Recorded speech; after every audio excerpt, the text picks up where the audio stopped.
অনেকেই আছে যারা নতুন সেলাই শেখে তারা মানে জানে না চাপ সেলাইটা কি জিনিস। যেকোনো সেলাইয়ের ক্ষেত্রে মানে যারা সেলাই শেখে চাপ সেলাইটা হচ্ছে মাস্ট যেকোনো ক্ষেত্রে। বেশিরভাগ মানে চুড়িদার তৈরি করা বলো, ব্লাউজ তৈরি করা বলো, যেকোনো কিছু তৈরি প্যান্ট তৈরি করার ক্ষেত্রে বলো, চাপ সেলাইটা হচ্ছে মাস্ট। চাপ সেলাই যদি কেউ না জেনে থাকো সে একবার একটা লুঙ্গি সেলাই করে দেখো, তাহলে তুমি চাপ সেলাইটা একদম পারফেক্টভাবে শিখে যাবে। আর লুঙ্গি সেলাই মানে হচ্ছে মানে লুঙ্গি সেলাইয়ের অপর নাম হচ্ছে চাপ সেলাই বলা যেতে পারে।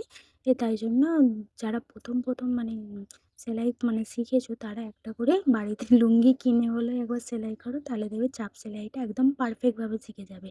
আর এই চাপ মানে লুঙ্গি সেলাই যেভাবে করতে হয় ১ম এ শুরুটাতেই দেখিয়ে দিলাম ৩ ভাঁজ করে মুড়ে কী করতে হবে। ১ম এ যেমন একটা লম্বা করে সেলাই দেওয়া হয় সেরকমই একটা লম্বাভাবে সেলাই দিয়ে যাবে এবং সেলাইটা দেখবে যেন সমানভাবে সেলাইটা হয়। সেলাইটা না সমান হলে না লুঙ্গির যে সেলাইটা করেছো যতই তুমি সেম কালারের সুতো দিয়ে সেলাই করো না তাও সেলাইটা একটু ট্যাড়া ব্যাকা দেখতে লাগবে। এভাবে দেখো পুরোটা এবার মুড়ে নিয়ে এবার হচ্ছে মেন হচ্ছে চাপ সেলাই।